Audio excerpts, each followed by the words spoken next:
Welcome to Learning Bites. We're looking at customer centricity, and in particular we're looking at the how do you do the customer centricity as a business. And what I want to talk about in this particular video is around escalating problems. Now, we predominantly focus on how do you make the customer experience amazing, how do you do it so that it goes right, so you build loyalty. But inevitably in life you land up with things that go wrong. And it's not that something goes wrong, it's how you fix it that matters. And if you can fix things well, you can actually increase customer loyalty. Now, people often go, oh, so I just need to do more things wrong and then I can get loyal customers. Well, no, enough things go wrong without you actually creating that.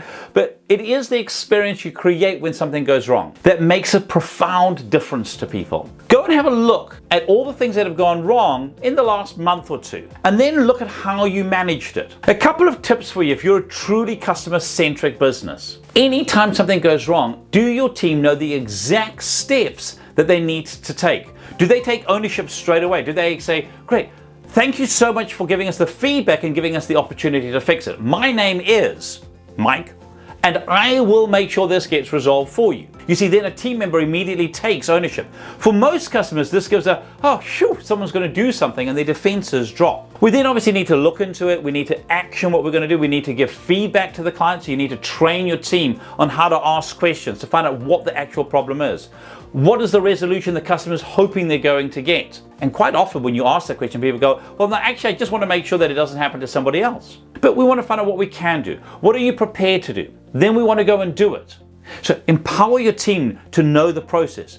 But what I often talk about with those 4 steps is to have what I call the 5th point of contact, the 5th step.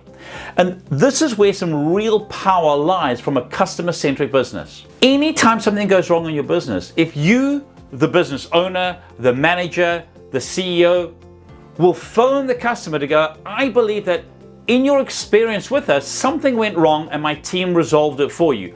Are you happy now that that's been resolved? A couple of key things that this does. Firstly, when a customer gets a phone call from the business owner or the managing director or the CEO or the branch manager, whatever your title might be, it makes them feel important. They go, oh wow, I matter enough that somebody in authority is actually giving me a personalized phone call.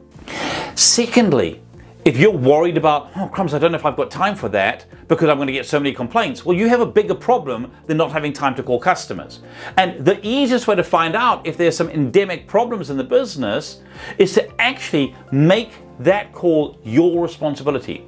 If you will own, as the owner, the manager, whatever role you have, if you will own calling the customer back to make sure that they're happy with the resolution, what it does is it shows you which areas in your business need fixing, which people need training, which processes need tweaking, if the business is to truly be customer centric. And if you demonstrate as being the person in authority that you will be calling customers because they matter and you will make time for what matters, you then send a message through to the rest of the team. You create a culture where people go, our customers matter, to the point where people in authority, people higher up, call them personally if ever anything goes wrong.